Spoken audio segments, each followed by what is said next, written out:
अस्सलाम वालेकुम। Programme night addition में हम आपको खुशामदीद कहते हैं।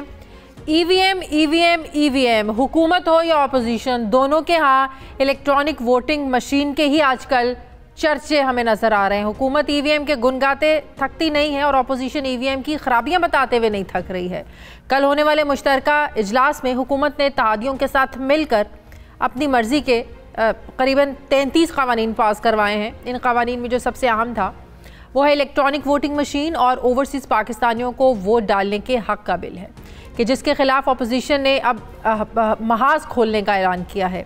हुकूमती हल्के तो बहुत खुश हैं कि ईवीएम का बिल पास हो गया है, मगर हुकूमत की इस खुशी को शायद इलेक्शन कमीशन ऑफ पाकिस्तान भी जो है वो मानने को तैयार नहीं है, क्योंकि सेक्रेटरी इलेक्शन कमीशन का ये कहना है कि इलेक्ट्रॉनिक वोटिंग मशीन का इस्तेमाल आइंदा इंतखाबात में होगा या नहीं, अभी इस बारे में कुछ कह नहीं सकते, क्योंकि ईवीएम के इस्तेमाल में बहुत से चैलेंजेस दरपेश हैं। इंतखाबात से पहले ईवीएम को 14 मराहिल से गुजरना होगा और उन्हें इस्तेमाल बनाने के काबिल बनाने के लिए मज़ीद 3 से 4 पायलट प्रोजेक्ट करना होंगे। सेक्रेटरी इलेक्शन कमीशन ने आज ये भी कहा कि इस वक्त हम मामलात का जायज़ा ले रहे हैं, फौरी तौर पर सारे सवालों के जवाब नहीं दिए जा सकते। ताहम उन्होंने ये कहा कि ईवीएम का बिल पास हो जाने से इलेक्शन कमीशन इस बात का पाबंद नहीं हो जाता कि इंतखाबात जो है ये ईवीएम से ही हों, इस पर अभी वक्त लगेगा। एक तरफ इलेक्शन कमीशन ईवीएम पर एतराज़ात उठा रहा है तो दूसरी तरफ अपोजिशन भी इंतखाबी इस्लाहात के बिल पर हुकूमत के ख़िलाफ़ मैदान में उतर आई है। मुत्तहदा अपोजिशन का ये कहना है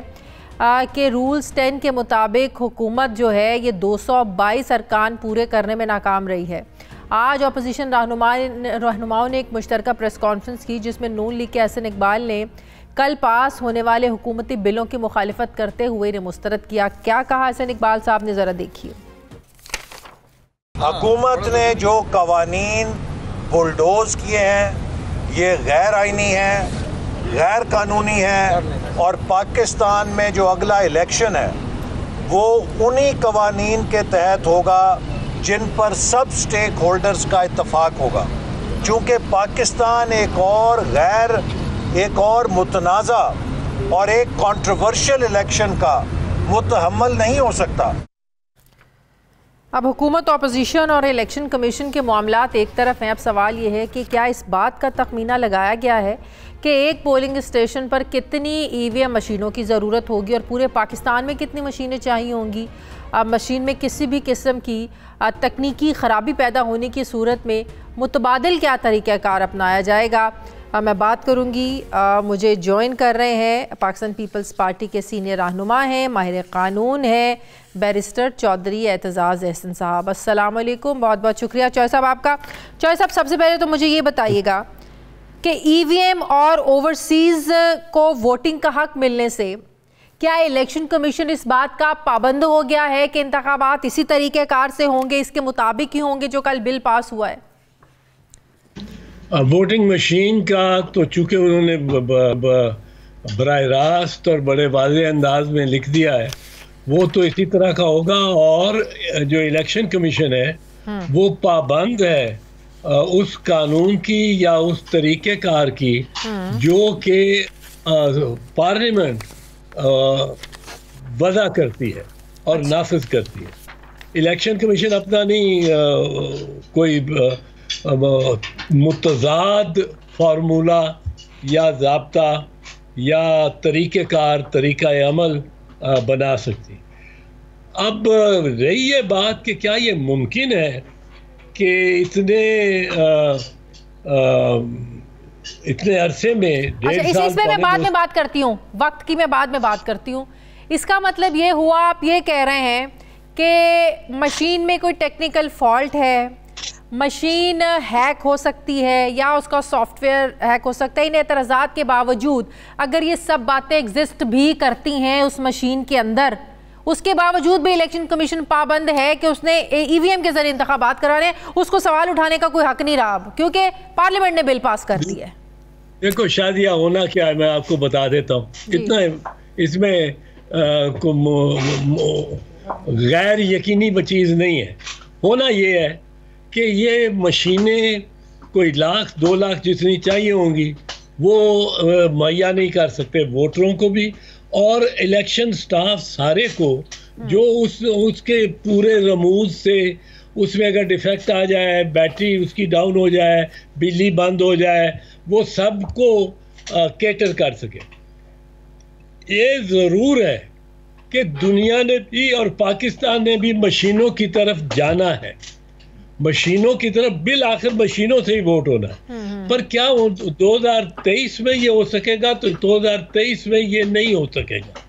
तो फिर ये मामला अदालत में जाएगा।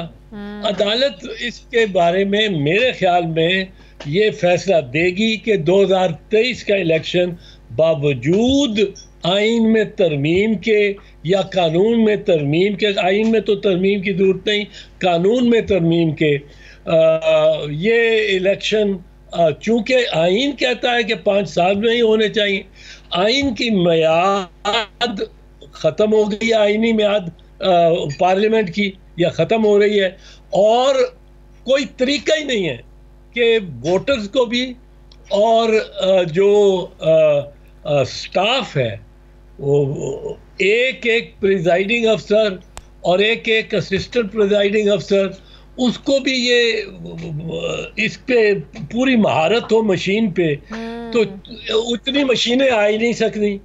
तो ये बहस ही मेरा ख्याल है कोई इतनी मौजू नहीं है। ये 2023 का इलेक्शन आपको बता रहा हूँ, सुप्रीम कोर्ट कहेगा पुराने तरीकेकार से हो, तो और कोई ठीक है, जाहिर है फिर वो रीजंस भी देनी पड़ेंगी कि इस वजह से नहीं हो सकते, इस वजह से इलेक्शन नहीं हो सकते, टेक्निकल चीजें सामने आएंगी, तादाद पूरी नहीं हो सकती, मशीन ही तैयार होगी, मशीन ही तैयार नहीं हो सकती, मशीन ही तैयार होगी, और फिर उनको ऑपरेट करने के लिए लोगों को जो प्रैक्टिस होनी चाहिए, स्टाफ को, हर प्रिजाइडिंग अफसर जो है वो कोई, और हर असिस्टेंट प्रिजाइडिंग अफसर, उसको वो पता हो, इल्म हो किस तरह करते हैं, क्या करते हैं। हुकूमत इतनी उजलत क्यों दिखा रही है कि ओवरसीज पाकिस्तानियों को भी वोट का हक मिल जाए? वो भी हो गया, पर फिर वो अभी भी इतनी उजलत में उनका बस नहीं चल रहा कि इंतखाबात जो है ना 2 महीने बाद ही हो जाए और फटाफट ईवीएम के जरिए हो जाए।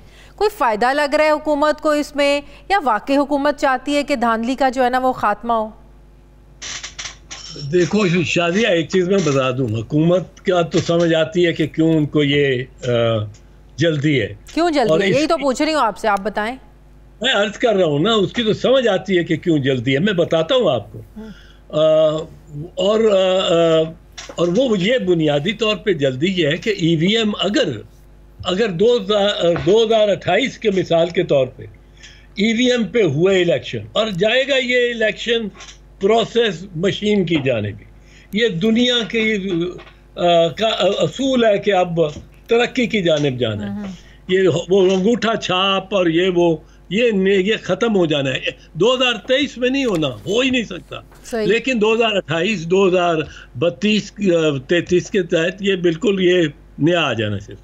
अब हुकूमत की ये एक जल्दी है कि ये 2023 में ही आ जाए, क्योंकि हुकूमत को ये इसका फ़ायदा जो होता है, फ़ायदा ये होता है कि जब आप अंगूठे से बायोमेट्रिक से एक इलेक्शन प्रोसेस करते हैं तो एक अंगूठे से 2 वोट, 4 वोट, 6 वोट नहीं पड़ सकते। और मुस्लिम लीग नवाज ने वोट बनवाए हुए हैं, उसके हर हलके में 30 साल से वो ये लिस्टों के बनाने में सूबाई हुकूमत भी, वफाकी हुकूमत भी इलेक्शन कमीशन की इमदाद कर रही है। और इलेक्शन कमीशन कोई खुद तो उसके पास इतना अमला नहीं होता कि वो सारे फहरिस्तें बनाए, वो हुकूमती महकमों से, टीचर से, इरिगेशन के महकमे से वो इनसे बनवाती है। जब इनसे बनवाती है तो जो शहबाज शरीफ बैठा हुआ है या चीफ मिनिस्टर दूसरा इनका बैठा हुआ है और 30 साल से इनका पंजाब में तो मुतसल्लत है, इन्होंने बहुत जाली वोट बनाए हुए हैं। अब वो जब अंगूठा छाप इलेक्शन में, पर्ची वाले में, तो वो चल जाते हैं। आप अंगूठा एक कागज पे लगाते जाते हैं, उसमें 20 अंगूठे भी एक वोटर लगा दे तो उसका पता कब लगेगा कि ये वोटिंग मतलब एक्स्ट्रा वोट डाल दिए? वो पता लगेगा जब नादरा के पास इलेक्शन ट्राइब्यूनल 3 साल बाद वो रिकॉर्ड भेजेगा, फिर नादरा रिपोर्ट देगी, फिर उस पर बहस होगी, फिर वो बहस से कुछ नतीजा निकलेगा तो हाई कोर्ट में चला जाएगा, तो वो 5 साल गुजर जाएंगे। ये जो गवर्नमेंट है ये जानती है कि नवाज शरीफ और पंजाब में इतने वोट बने हुए हैं और वो जल्दी में वो कामयाब नहीं होंगे, पर वो जल्दी में है। तो इसका मतलब ये है चौधरी साहब के तहरीक इंसाफ को अगर खतरा है तो वो नून लीग से है, पीपल्स पार्टी से कोई खतरा नहीं है। आपने ये वजह तो बता दी कि नून लीग इसको इसीलिए अपोज कर रही है। पाकिस्तान पीपल्स पार्टी फिर क्यों अपोज कर रही है? पाकिस्तान पीपल्स पार्टी अभी तो एक इत्तेहाद में, इत्तेहाद तो नहीं, जो एक cooperation floor of the assembly पे होगी और चलेगी, और उस वो कोऑपरेशन कर रही है पाकिस्तान पीपल्स पार्टी। लेकिन वो बात ठीक है, आप एक इत्तेहाद में, लेकिन सही को तो सही कहना चाहिए, चाहे आप इत्तेहाद में या नहीं। गलत हो तो गलत बोलें, सही हो तो सही बोलें। नहीं, ये अभी एग्जामिन ये हो जाएगा, होगा एग्जामिन, इसमें बड़ा कुछ देखना है।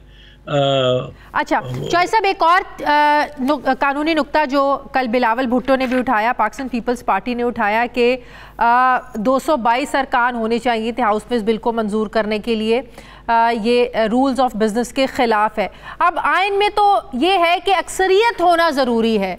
अब ये जो चीज़ बात करें रूल्स ऑफ बिजनेस की, ये तजाद क्यों? आइन कुछ कह रहा है, रूल्स ऑफ बिजनेस कुछ कह रहे हैं। अगर आइन कुछ कहता है और रूल्स ऑफ बिजनेस उसके मुतजाद हैं, तो रूल्स ऑफ बिजनेस जो है वो बेअसर हो जाएंगे, आइन को सबकत मिलेगी। ये तो कानून बड़ा क्लियर है। अच्छा। और आर्टिकल 72 की क्लॉज 4 के तहत वो अक्सरियत ही है। अक्सरियत तो बिलावल साहब को फिर लगता पता नहीं था, इसीलिए बड़ा एतराज उठा रहे थे। वो अक्सरियत उन मेंबरान में से जो कि मौजूद हैं और वोट करते हैं। सही, तो इसका मतलब वही मैं बात कर रही हूँ ना, इसका मतलब है बिलावल को पता नहीं था। अच्छा, एक और बड़ी इंपॉर्टेंट चीज़, पार्लियामेंट से में जो कल कुलभूषण को अपील का हक मिलने का ये भी जो बिल मंजूर हुआ, इसको भी ऑपोजिशन अपोज कर रही है बड़ी, बल्कि इस पर भी तनकीद हो रही है। हम सब जानते हैं कि फ़ौजी अदालत ने सज़ाए मौत सुनाई हुई है इस पर, सिर्फ एक इसीलिए कि हुकूमत ने ये बिल पास कर दी, ऑपोजिशन सियासत कर रही है। वाकई इंटरनेशनल कोई ऑब्लिगेशंस हैं जिसको पूरा करना ज़रूरी है। सियासत एक तरफ है, लेकिन ये बड़ा सेंसिटिव मामला है। आप समझते हैं कि कोई इंटरनेशनल कोई रिक्वायरमेंट है जिसको पूरा करना हुकूमत के लिए ज़रूरी था? रश्क तो इस बात पे है कि शरीफ जो मियाँ नवाज शरीफ है या मुस्लिम लीग नवाज है, वो आज कुलभूषण के को मतलब है सज़ा दिलवाने में पेश है कि उसको सज़ा पे अमल दरामद हो और कोई कानून ऐसा ना बने जो कि इंटरनेशनल बैनुल अक़वामी जो कवानीन और हकूक़ हैं उनके मुताबिक हो, इसको ना मिले। और ये वही जमात है जिसके लीडर ने प्राइम मिनिस्टर होते हुए एक मरतबा कुलभूषण यादव का नाम नहीं लिया। मैंने 50,000 रुपए ऐलान किया था फ्लोर ऑफ दी असेंबली कि अगर मियाँ नवाज शरीफ और ये वजीर आजम थे, एक दफ़ा कुलभूषण यादव का नाम ले दें और उसको मतलब है दुश्मन वुश्मन ना कहे, कल अपनी तकरीर में कुलभूषण यादव का नाम ले दें, तो मैं 50,000 रुपए दूंगा अपनी जेब से federation of the blind of Pakistan, ना बीनाओं की जो ऑर्गेनाइजेशन है। तो उन्होंने अपने होते हुए तो नाम तक नहीं लिया कुलभूषण यादव का, आज उसके खिलाफ चैंपियंस बन गए। ये कुछ नहीं इनकी समझ आती। और फिर आप देखें चले उसकी तो समझ आ गई। पाकिस्तान पीपल्स पार्टी इसका मतलब इस मामले को समझती है कि इंटरनेशनली ऑब्लिगेशन है, रिक्वायरमेंट है, जो कल ये बिल पास हुआ है। ये इस बात पे जो हुकूमत गालिबन करना चाह रही है, मुझे नहीं हुकूमत के मुद्दा या मंशा का इल्म, पर जो हुकूमत करना चाह रही है गालिबन के, उन्होंने माहौल देखा भी होगा उस कमरे में, उस अदालती कमरे में जहाँ ये कुलभूषण यादव का इंटरनेशनल कोर्ट ऑफ जस्टिस में मुकदमा पे बहस हो रही है, और वहाँ पाकिस्तान को उसको ये कहा जाता है कि पाकिस्तान को स्टैंडर्ड्स पे पूरा उतरना चाहिए। तो ये एक चीज़ है जिस पे आप दो राय रख सकते हैं। दो ये भी राय है कि आप उसको क्यों मराहत दें या रियायत दें। वो किसी के मामे चाचे का बेटा है, वो तो मुल्क दुश्मन है, उसने तो पाकिस्तान में धमाके कराए हैं। एक दूसरी राय ये भी हो सकती है कि और ये अदालत में से अगर के फैसलों में से अखज़ की जाए कि जी उसको पाकिस्तान को चाहिए कि उसको बिल्कुल हर सूरत में एक फेयर राइट दे। उसका मिलिट्री कोर्ट ने ट्रायल किया हुआ, तो उसको एक फेयर ट्रायल दे और फेयर प्रोसेस के लिए ज़रूरी है कि उसको एक वकील का मौका दे दिया जाए, कि फिर उसको मौका दिया जाए ताकि वहाँ जाके कह सकें कि जी ये तो वकील करता ही नहीं है, खुद ही नहीं करता, हम क्या करें। सही सही। आखिरी सवाल, राना शमीम का बयान हल्फी, क्या नून लीग को इससे कोई रिलीफ मिल सकता है? नून लीग को रिलीफ मिलने वाला है। अच्छा, नून लीग को रिलीफ मिलने वाला है, ये मैं आपको खबर मिल चुकी है आपको। आप किस बेस पे कह रहे हैं? ये बयान हल्फी की बुनियाद पर कह रहे हैं या अंदर की वाकई कोई खबर है? मैं आपको मैं कोई शेख रशीद नहीं हूं कि गेट नंबर 4 पे बैठा हुआ हूं और वहां से गिनता हूं कौन आ रहा है जा रहा है। मैं ये समझता हूं कि ये बस आप छोड़ दें, मुझे कोट कीजिएगा, ये नून लीग को रिलीफ मिलने वाली है। अब रही बात कि तो फिर तो ये भी डिसाइड हो चुका होगा कि रिलीफ मिलने की सूरत में नवाज शरीफ की सियासत किस नौयत की होगी और शहबाज शरीफ कहाँ खड़े होंगे फिर? नहीं, वो तो एक ये छोटी बातें पे लोग लगे हुए हैं। ट्रक की बत्ती पे कभी लगा देते हैं आप कौन को सारी तरीन के तरीन आ रहा है, तरीन जा रहा है, तरीन के साथ 40 बंदे हैं, तरीन के पास 5 बंदे हैं, तरीन कभी आप लगा देते हैं शहबाज शरीफ नवाज शरीफ के अलग-अलग ट्रक, वो उधर ट्रक जा रहा है, वो उधर ट्रक जा रहा है। ये बत्तियों के पीछे नहीं, गेम बहुत संगीन है। और गेम ये है कि ये लोग जिन्होंने कैलिब्री फॉन्ट में जालसाजी की, जिन्होंने कतर के वो कतरी प्रिंस पे जालसाजी की, जिन्होंने ये है वो सबूत जनाब स्पीकर जिनके ज़रिए हम ने वो जायदाद बनाई, वो सबूत एक नहीं दिया, मनी ट्रेल एक नहीं दी, रोज़ उसी फ्लैट में जाके आप रह रहे होते हैं। अब कितना रुसवा करना है इस कौम को। और मतलब है बस आपकी बात रिकॉर्ड हो गई है। अब जब रिलीफ मिल जाएगा शरीफ ख़ानदान को, तो ये मैं स्पेशल प्रोग्राम से निकाल के चलाऊंगी कि इस डेट को इस वक्त इस प्रोग्राम में एतजाज़ साहब ने ही कहा था। बहुत बहुत शुक्रिया, बहुत शुक्रिया। पीपल्स पार्टी के सीनियर रहनुमा माहिर कानून चौधरी एतजाज़ अहसन साहब मेरे साथ थे। मुझे ब्रेक लेनी है नाज़रीन, वापस आते हैं एक वक्फे के बाद।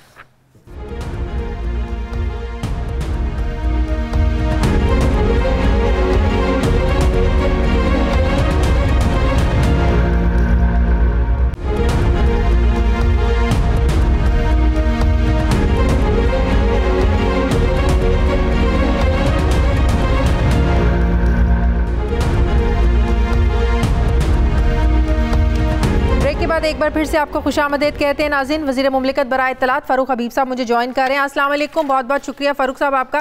फ़ारूक साहब, एक तरफ आप लोग इसे बड़ी अपनी अचीवमेंट करार दे रहे हैं कि मुल्क की तारीख में पहली बार आप लोगों ने धांधली का रास्ता रोकने के लिए जो कोशिशें की हैं, मुस्तकबिल में इसके असरात नज़र आएंगे। लेकिन जिस इदारे ने इलेक्शंस करवाने हैं, ज़ाहिर है सिर्फ तहरीक इंसाफ ने तो इलेक्शन नहीं लड़ना, ऑपोजिशन इसको मानने के लिए तैयार नहीं है EVM को। आज secretary election commission Umar Hamid Khan साहब ब्रीफिंग दे रहे थे जिसमें उन्होंने कहा कि EVM का बिल तो पास हो गया लेकिन हम इसके मुताबिक इंतखाबात करवाने के पाबंद नहीं हैं, बड़ा वक्त लगना है। इंडिया को इसको लागू करते करते इस सारे सिस्टम को 20 साल लग गए, ब्राज़ील को 22 साल लग गए। आप कह रहे हैं 20 महीने में सारा कुछ हो जाए, ये पॉसिबल नहीं है।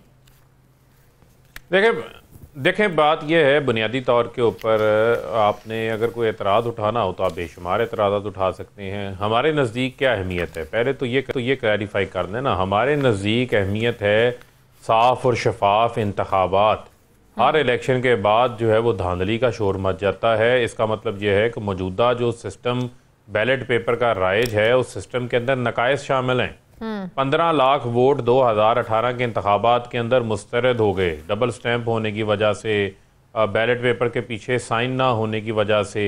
इसी तरीके से जाली बैलेट पेपर्स डाल के स्टफिंग कर ली जाती है, ठप्पे लगाए जाते हैं। इसी तरीके से जो है वो वहाँ पर पोलिंग को स्लो किया जाता है। इसी तरीके से पोलिंग स्कीम्स को चेंज कर दिया जाता है। इसी तरीके से वे जो पोलिंग स्टाफ है उसको मैनेज करके धांधली कर ली जाती है। ये वो नकाइस हैं। ये जितने सालों से इंतखाबात हो रहे हैं, उमर हमीद साहब इस चीज़ का भी जवाब दे देते कि इन नकाइस को दूर करने के लिए उन्होंने कोई इकदाम लिए या नहीं लिए। 40 जुडिशल कमीशन ने 2015 में सिफारिशात दी थी, वो बेज़ाब्तियाँ अपनी जगह पर मौजूद हैं। इलेक्ट्रॉनिक वोटिंग मशीन से आपका कोई वोट रिजेक्ट नहीं होगा, यानी कि आप कोई एक शख्स भी जो पोलिंग स्टेशन वोट डालने गया उसने जो अपना वोट इलेक्शन कमीशन कहते हैं वोट खुफिया रखना मुमकिन नहीं है, वोट खुफिया रखना मुमकिन नहीं है। फिर ट्रांसपोर्टेशन के दौरान इसकी जो सिक्योरिटी है वो उस पर भी बहुत सवालात उठ रहे हैं। सॉफ्टवेयर को बदला जा सकता है, तो बड़े सवालात इलेक्शन कमीशन के भी हैं। देखें बुनियादी तौर के ऊपर अगर कोई सवालात हैं, कोई टेक्निकलिटीज़ हैं, कोई लॉजिस्टिकल इश्यूज हैं, तो ये तमाम चीज़ें जो हैं वो इलेक्शन कमीशन के पार्ट पर हैं। हमने जो है वो शिक नंबर 103 इलेक्शन एक्ट में तरमीम कर दी है ईवीएम के हवाले से। उसके ऊपर अब इलेक्शन कमीशन का काम है कि वो पूरी दुनिया से मशीन्स मौजूद हैं, पाकिस्तान के अंदर भी जो है वो बनाने की सलाहियत मौजूद है, वो दुनिया के एक्सपर्ट से बात करें, उसके ऊपर ईवीएम की जो है वो मशीन्स मंगवाएं, डिफरेंट मशीन्स, डिफरेंट मॉडल्स जो है वो मौजूद हैं। बड़ी रीजन ये भी है ना कि टाइम भी तो बहुत शॉर्ट है। आज ये पत्थर नहीं देखें, टाइम किसी काम के लिए शॉर्ट नहीं होता। जितनी पाकिस्तान को मशीन्स दरकार हैं वो मशीन्स 6 महीने के अंदर जो है वो तैयार हो सकती हैं, कोई मसला नहीं है। बजट भी कोई कंस्ट्रेंट नहीं है और ये इलेक्शन कमीशन का एक परमानेंट एसेट बन जाएगा। बुनियादी तौर पे फिर मैं आपको कहूँगा, वो इदारा जिस इदारे ने इंतखाबात करवाने हैं, साफ शफाफ करवाने हैं, आइन के मुताबिक करवाने हैं, आइन के आर्टिकल 218 के तहत साफ शफाफ इंतखाबात करवाना इलेक्शन कमीशन की ज़िम्मेदारी है, तो उनकी ये ज़िम्मेदारी बनती है कि वो इन साफ शफाफ इंतखाबात करवाएं। और बैरून मुल्क को वोटिंग राइट देने के ऊपर किस किस्म का कोई एतराज़ है, उसके ऊपर कोई एतराज़ नहीं है।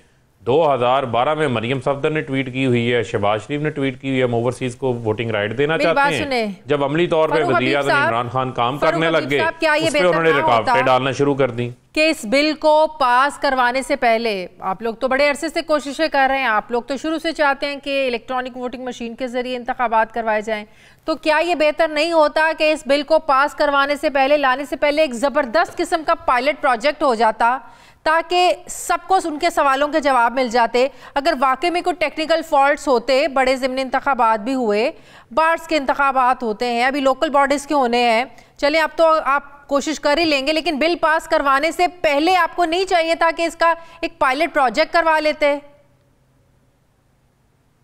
देखें, पायलट प्रोजेक्ट किसने करवाने थे? पायलट प्रोजेक्ट के बारे में तो इलेक्शन एक्ट 2017 में पहले लिखा हुआ था, शिक नंबर 103 जिसमें हमने तरमीम की है, उसमें यही तो लिखा था कि ईवीएम के आप पायलट प्रोजेक्ट्स करवाएंगे। ये इलेक्शन कमीशन से सवाल पूछे ना आप कि आपने कितने पायलट प्रोजेक्ट्स करवाए हैं। मैं आज ये खबर पढ़ रही थी कि इलेक्शन कमीशन ने, उसके बाद मैं खबर पढ़ी थी कि इलेक्शन कमीशन ने किसी ज़िमनी इंतखाबात में आप लोगों से मांगे तो वजीर साइंस एंड टेक्नोलॉजी ने कह दिया था 4 महीनों से पहले नहीं मिल सकती।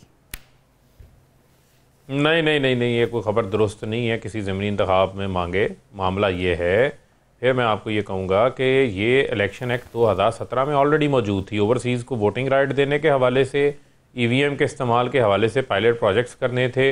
वो पायलट प्रोजेक्ट्स जिस अंदाज से होने चाहिए थे उस अंदाज से जो है वो नहीं हुए, लेकिन अभी भी कोई वक्त दूर नहीं, अभी गुजरा नहीं है। अभी जब ये बाकायदा अमेंडमेंट हो चुकी है, इलेक्शन कमीशन मशीन्स को परचेज़ करे, आइंदा आने वाले जो इंतखाबात भी आएंगे उनके अंदर ये इस्तेमाल करें और इसमें आपको बहुत सारी चीज़ें इसकी प्रैक्टिकल समझ आ जाएंगी। अच्छा, एक और मैं आपको सिर्फ इसके फवाइद बताना चाहता हूँ जो बड़े इंपॉर्टेंट है जानना। वो कल से वज़रा बता रहे हैं, फवाइद आपको क्विकली, हमारे जो सवाल है इस टाइम आप जरूरी कि आप उनका जवाब दें। मुझे भी तो 30 सेकंड दे देना, मुझे भी 30 सेकंड दे दें। देखें, बड़ा ज़रूरी है कि जो आपका फॉर्म 45 है, जो टोटल वोट काउंट आपका जो कास्टेड होते हैं, वो आपको पोलिंग बंद होने के 5 से 10 मिनट बाद वो फॉर्म आपके पास मौजूद होगा। जो वोट डालेगा उसकी आपके पास स्लिप भी मौजूद होगी, उसको आप काउंटर वेरीफाई आप कर सकते हैं। ये बड़ा इंपॉर्टेंट है। नंबर 3, जो ख़वातीन का पोलिंग स्टाफ होता है इसको कोई नहीं देखता, वो बेचारी 48 घंटे जो है वो सोती नहीं है। जो एक दिन पहले सामान लेकर आते हैं, फिर रिज़ल्ट जमा करवाना, वो पोलिंग का अमला फौरी फ्री होके रिजल्ट जमा करवा के अपने घर जाने के काबिल होगा। इसके अलावा लॉजिस्टिकली, ह्यूमनली इंटरवेंशन इसमें बहुत कम हो जाएगी। बिल्कुल ये पेपरलेस हो जाएगा आपका निज़ाम। और मैं समझता हूँ कि दुनिया के बड़े ममालिक के अंदर इसके ऊपर इंतखाबात हो रहे हैं, तो इसके अंदर मैं समझता हूँ बेहतरी है तो ये इंतखाबात हो रहे हैं। तो मैं समझता हूँ इस किस्म की बातें जो है वो किसी इदारे को भी नहीं करनी चाहिए। चलें, मेरा भी इसी से जुड़ा एक सवाल। ज़ाहिर है मशीन है, इस बात की तो कोई गारंटी नहीं है कि मशीन ख़राब होनी नहीं है। अगर इलेक्शन वाले दिन अचानक से कोई फॉल्ट आ जाता है, मशीन काम नहीं करती है, रुक जाती है, तो अल्टरनेट उस वक्त क्या आप लोग कोई सिस्टम बनाया है कि उस वक्त अल्टरनेट सिस्टम क्या देना है आपने लोगों को वोटिंग के लिए?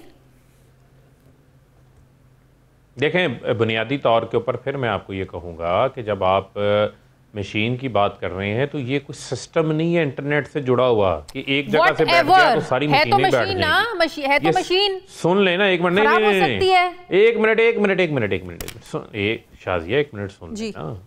आप ये तो सुन लें कि जब इंतखाबात होते हैं तो इंतखाबात जब होने हैं तो इस मुल्क के अंदर जो है वो लाखों पोलिंग स्टेशंस बनते हैं।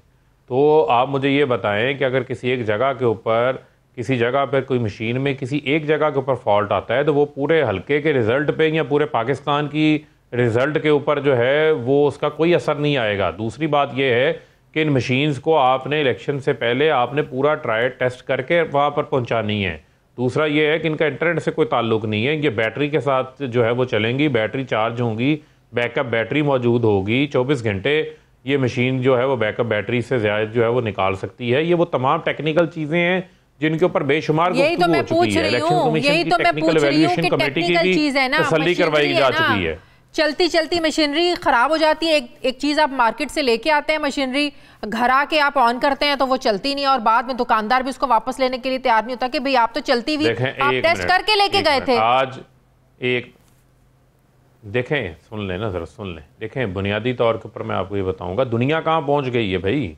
आज 18 करोड़ मोबाइल फ़ोन सिम्स हैं पाकिस्तान में, 12 करोड़ 4G यूज़र्स हैं जो इंटरनेट चला रहे हैं। आपकी अरबों डॉलर्स की ऑनलाइन बैंकिंग ट्रांजैक्शंस हो रही हैं। ई कॉमर्स का बिजनेस कहाँ पहुंच गया है। मैं आपके टीवी शो पे बैठ के इसी टेक्नोलॉजी DSNG के जरिए शो कर रहा हूँ, ये तो खराब नहीं हो रही। इसी तरीके से मुझे आप ये बताएं, जब कोई काम ना टेक्निकल फॉल्ट आ जाते हैं, सुन लें, जब एक मिनट सुन लें, जब कोई काम ना करना हो तो उस के वक्त आप ये तमाम चीज़ें अपने जहन में बिठा लें तो फिर आप नहीं कर सकते। टेक्निकल फॉल्ट तो आपके बैलेट पेपर का मैं बताऊं आपको, एक स्टैंप चोरी हो जाए ना, हम तो प्रैक्टिकली इलेक्शन लड़ते हैं, एक स्टैंप चोरी हो जाए वहाँ से तो 3-3 घंटे वहाँ पे पोलिंग बंद हो जाती है। आप ये बताएं कि जो आपके बैलेट पेपर्स हैं वो अजाफी छाप दिए जाते हैं, आपके बैलेट पेपर्स को जो है वो स्टफ कर दिया जाता है, उनकी काउंटर फाइल्स नहीं मौजूद होती, वहाँ पर जिसने वोट कास्ट किया होता है उसके थंब के इंप्रेशंस मौजूद नहीं होते, जो लोग फौत हो चुके होते हैं उनके वोट भी डाल दिए जाते हैं। ये खदशात तो उस बैलेट पेपर के निज़ाम के अंदर भी मौजूद हैं। तो लिहाजा मैं आपको ये कहना चाहता हूँ कि हमें खुले दिल के साथ, खुले ज़हन के साथ आगे बढ़ना चाहिए। देखें, ये जितनी भी मशीनें दरकार होंगी, जो हमारे पोलिंग स्टेशन है, ज़ाहिर बात है जो हमारा एक पोलिंग स्टेशन है उसके अंदर डिफरेंट बूथ होते हैं, तो हर बूथ के ऊपर जो है अगर उसमें एक कोई एस्टिमेट तो हुकूमत ने लगाया होगा ना, आप लोगों को ब्रीफिंग दी गई होगी ना, आपको दरकार होगी। देखें, ये तो टोटल इलेक्शन कमीशन देखेगा ना, जो हमारे टोटल हलके हैं उन हलकों के अंदर जो मौजूद पोलिंग स्टेशन हैं उसकी बुनियाद के ऊपर ये एस्टिमेट इलेक्शन कमीशन ने जो है वो लगाना है। जो एक नेशनल असेंबली का हल्का होता है उसमें ऑन एवरेज 250 से 300 के करीब पोलिंग स्टेशन जो हैं वो होते हैं, जिसके अंदर आपके डिफरेंट फिर बूथ्स बने होते हैं जिनके अंदर वोट कास्ट होते हैं। तो आप अंदाज़ा कर लें कि आपके हमारे 272 जो है वो डायरेक्ट कौमी असेंबली की कंस्टिट्यूंसीज़ हैं। इसके अलावा हमारी सूबाई असम्बलियों की सीटें हैं, तो तकरीबन ये 1100 के करीब जो है वो हल्के बन जाते हैं मिला के। बहुत बहुत शुक्रिया वज़ीर मुमलिकत बराए इत्तलात फ़ारूक हबीब साहब। मुझे ब्रेक लेनी है नाज़रीन, वापस आते हैं छोटे से वक्फे के बाद।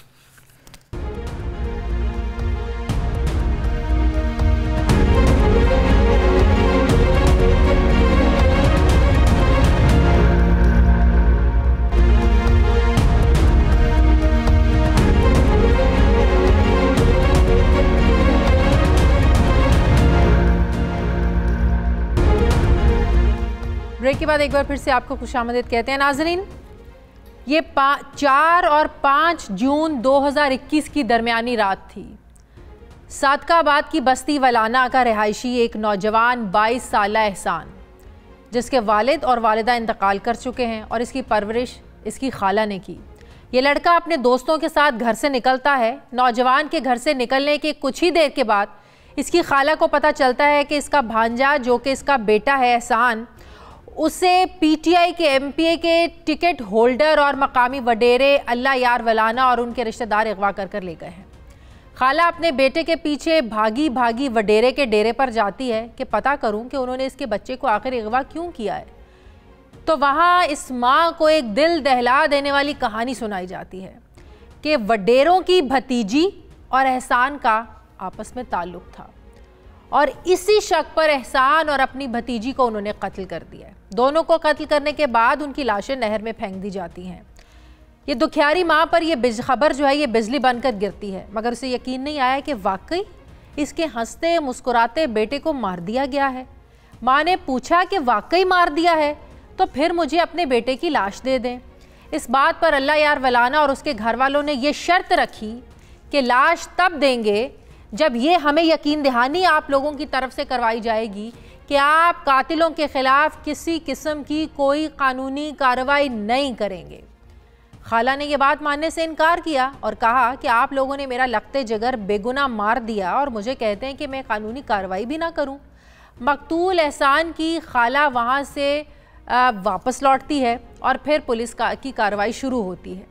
मकामी वडेरे अपने मज़ारे को कातिल जाहिर करके पुलिस के सामने पेश हो गए कि ये है कातिल, लेकिन पुलिस ने बातचीत सुनने और वाक़े की हकीकत जानने के बाद एफआईआर दर्ज कर दी, जिसमें अल्लाह यार वलाना, उनके भाई अहमद यार वलाना समेत 5 मुल्ज़िमान को नामज़द किया गया। मगर कहानी में ट्विस्ट तब आता है जब एहसान के घर वालों को मुद्दई बनाने की बजाय पुलिस खुद मुद्दई बन गई, जैसा कि गैरत के नाम पर कत्ल के मुकदमात में अक्सर होता है। क्योंकि मकतूल के घर वाले अगर मुद्दई बन जाएं तो बिरादरी या इलाके वालों के ज़ोर देने पर मुकदमा ख़त्म करने के लिए वो मजबूर होकर माफ़ीनामा लिखवा देते हैं, इसलिए रियासत खुद मुद्दई बन जाती है। पुलिस की मुद्दईयत में कटने वाली इस एफआईआर में कुछ नामजद मुल्ज़िमान को गिरफ्तार किया गया, जिसमें अल्लाह यार भी शामिल है और वो इस वक्त जेल में है। मगर पुलिस तफ्तीश में कुछ मुल्ज़िमान को बेगुनाह करके ज़मानतें मिल गईं, जबकि कुछ मुल्ज़िमान ने अपनी अबूरी ज़मानतें करा ली थी और उनकी ज़मानतें कैंसिल होने के बाद भी पुलिस अभी तक उन्हें गिरफ्तार नहीं कर पाई है। एहसान की खाला तफ्तीश को लेकर वज़ीर आज़म पाकिस्तान जनाब इमरान खान, वज़ीर आला पंजाब बुज़दार साहब, आईजी पंजाब के दफातर के अलावा प्रेस क्लब लाहौर में प्रेस कॉन्फ्रेंस भी कर रही हैं और दुनिया को ये सफाइयाँ दे रही हैं कि गैरत के नाम पर कत्ल होने वाला लड़का और लड़की की तफ्तीश में पुलिस जानिबदारी का मुजाहरा कर रही है। नाजरीन, ये कैसी गैरत है और ये कौन सा ज़माना है जिसमें आज भी ऐसे निडर कातिल मौजूद हैं और रियासती इदारे खुसूसन पुलिस आज भी अपने रवायती कल्चर को लेकर ऐसे खूनी खेल को तक़वियत देती है। इंसाफ के लिए आज भी माएँ दर्द की ठोकरें खा रही हैं, कातिल आज भी आज़ाद हैं, मुआशरा आज भी बेरहम है और मासूमों की जानें जो हैं वो आज भी इसी तरीके से ली जा रही हैं, लेकिन हम कुछ कर नहीं पाते हैं। नाज़रीन, हमारे प्रोग्राम का वक्त ख़त्म हो गया। फीडबैक ज़रूर दीजिएगा, अपना ख्याल रखिएगा। मुझे इजाज़त दीजिए, अल्लाह हाफ़िज़।